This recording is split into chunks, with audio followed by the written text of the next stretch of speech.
Laker fans, welcome to another preview video. We're going to get into the Pelicans in a minute, but first, let's talk about another win on Sunday. I mean, the Lakers are just playing excellent basketball right now. Beat the Clippers on Friday and Sunday. Looking at this mini series, heading into last week, everyone was excited about the Mavs game, obviously, because of the Luka Doncic angle. And then whenever the T-Wolves, Anthony Edwards versus Doncic. But I was really excited to see the Clippers 2 games this weekend because the Clippers are a team that's played the Lakers tough and really had the Lakers number the last some odd years. The Lakers kind of broke it last year, but I can't even remember how many games they had beaten the Lakers in a row. It was in the double digits, and Clipper fans were kind of running their mouth for a little while, and the Lakers put that to bed this weekend. I mean, Friday getting a big victory in that one, but kind of feeling like after that game, James Harden missed 2 wide open threes at the end of that one. Kawhi missed a couple big shots, did not have his best night. And then heading into Sunday, I think a lot of people thought that if the Lakers were going to lose a game, it was probably going to be that one. You're no Jordan Goodwin, no Austin Reeves, no Rui Hachimura. LeBron and Doncic are questionable coming into that game. And the Lakers came out with their hair on fire, had a lot of energy, built a pretty substantial lead. And then the Clippers really dominated the back half of the third quarter and the beginning of the fourth. And it felt like once they cut it to 4, it's going to be one of those games where the Lakers look back and go, we let that one slip away. But I have 2 MVPs in this game. First one, Dalton Connect. Unbelievable. We talked about it before the game that he was going to have to step up with Reeves, Rui, and Goodwin out. And he really kind of seemed to, for the first time, put that whole failed trade for Mark Williams behind him and really become a centerpiece of the team. And you could tell Luka and them were kind of hyping him up, trying to get him kind of in that mode because the Lakers are going to need him, and he can be such a valuable piece on this team. I mean, you think with Luka Doncic and LeBron James, a player that can sit in the corner and hit threes, I mean, that's exactly what you want. That's the kind of prototypical player because both of them are such elite passers you would want. So huge game from him. Hats off to him. And the other guy I thought, Jared Vanderbilt, brought the energy all game. When the Lakers down that stretch looked like they were going to lose the game and we're kind of losing all that steam, all that energy they come out with the first 3 quarters.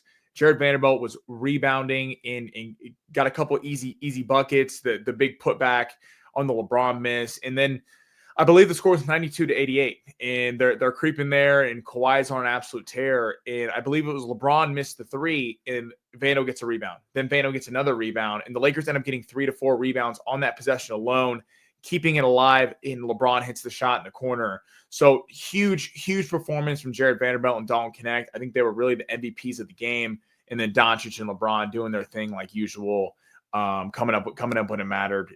Just ginormous. And it's so fun doing this. I mean, getting to talk about the Lakers, 18-4 in the last 22 games, playing excellent basketball, number 1 in defensive efficiency over the last month. And that was the thing that coming into with the Luka Doncic trade, all the critics were out. They were like, yeah, this is a great deal for the Lakers for the future, but they can't really contend. I mean, Anthony Davis, they're not great defensively anyway, and you just got rid of one of the best defensive players in basketball. How are they going to be serious? Well, it feels like a lot of guys on this team took that personally. Jackson Hayes is playing excellent.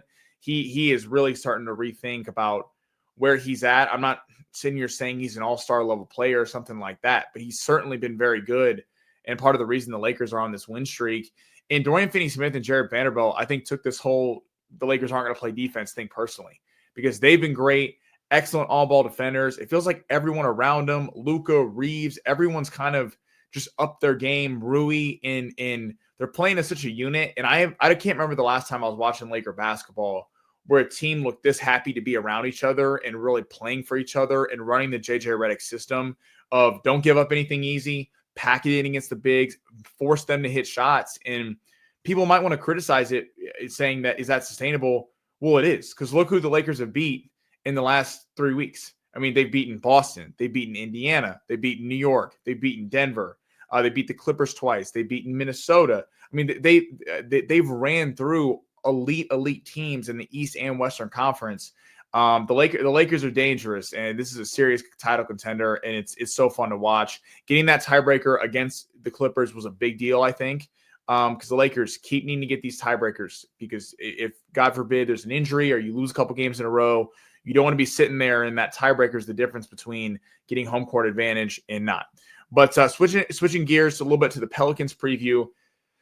The Pelicans, in doing research for this video, are kind of interesting team in that heading into the year, they were kind of a dark horse team that a lot of people looked at and went, you look on paper at the beginning of the year and was like, wow, this seems pretty good. I mean, heading into the year, they kind of tried to make their own mini big three with Zion and Brandon Ingram and CJ McCollum, and then bringing DeJounte Murray over, big four, I guess.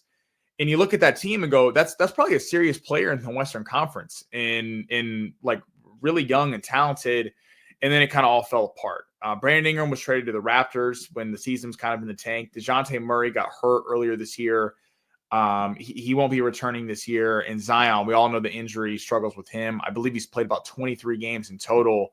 CJ McCollum has really been the most reliable player, consistent player, and he's actually the oldest of all those guys. So it's kind of a shame for Pelicans fans in the sense that they had a lot of high hopes coming in this year. You even look, they've hit on a lot of their kind of draft picks. Evis Missy is a 20-year-old center. He's been really good for them this year. He was named the Rookie Player of the Month a couple months ago. Jordan Hawkins out of UConn, young guard, 22 years old. He's had a nice year as well. They got a lot of guys on this team. Jose Alvarado, very good defender. He actually leads the team in steals and assists. So he kind of does all the dirty work defensively and on offense. Bruce Brown comes off the bench for them, so he can score off the bench. The starting lineup now after all these changes is Zion, Kelly Olynyk, Missy, McCollum, and Trey Murphy. Olynyk had 26 points the other night, and Kelly Olynyk, it's kind of crazy he's still in the league. He's bounced around so much, but he's been playing better. Zion, when he's on, is elite, but they can't count on him because he's never really available. Missy's really good. McCollum has had some big games against the Lakers. He's an elite shooting guard going back to his days in Portland with Dame, and then Trey Murphy. So looking at the starting lineup, there's a lot of size on this starting lineup. So as we've been saying, and I fully believe the Lakers can do, Hayes got to stay out of foul trouble. I expect Jemison to get some run in this one, and wouldn't be surprised if LeBron drops down low with Rui being out for this game because they do have a lot of size. With Zion, Olynyk, and Missy, that's a lot of length and size going on there. Murphy and McCollum are three-point specialists. Off the bench, as I mentioned, Bruce Brown, Jordan Hawkins, Alvarado, and then Matkovic also kind of rounds out the rotation. So very young. They were kind of trying to go all in and then kind of sold it all because they weren't getting the results that they wanted. They've actually won 4 or 5 games.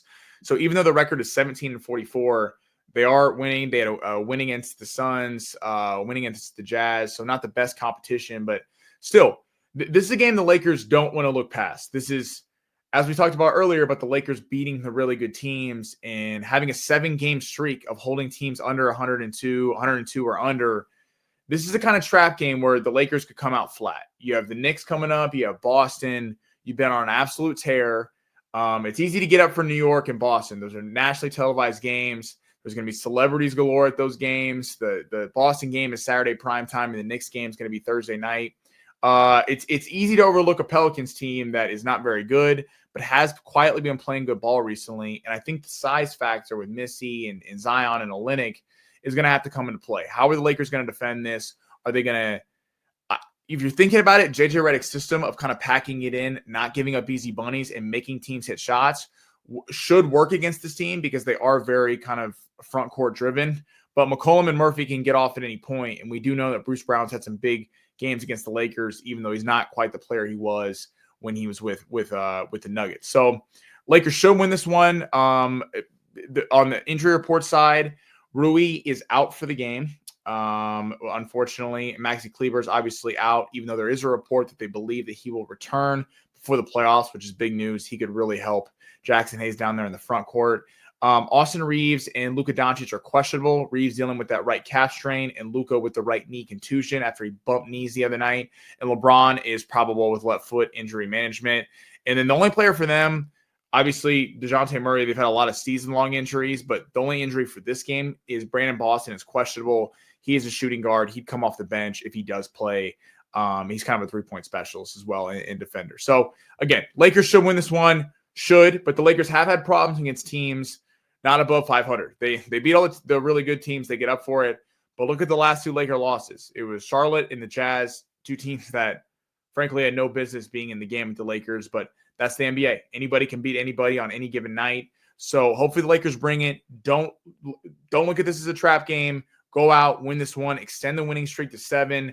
Lakers playing some damn good basketball right now, and I'm excited to see him play. So Alan will get you guys on the morning show tomorrow. He's also going to get you guys on the post-game show. As always, hope we're talking about a Laker W, and then I'll get you guys with the video. Looking forward to that. The big-time Knicks matchup. The last one was fun. The Lakers absolutely blew them out. That night, everyone kind of forgot about the Knicks game because the Luka Doncic trade came down. But Luka playing New York is going to be fun. So thank you, everybody, for tuning in. Hope everyone's doing well, and go Lakers.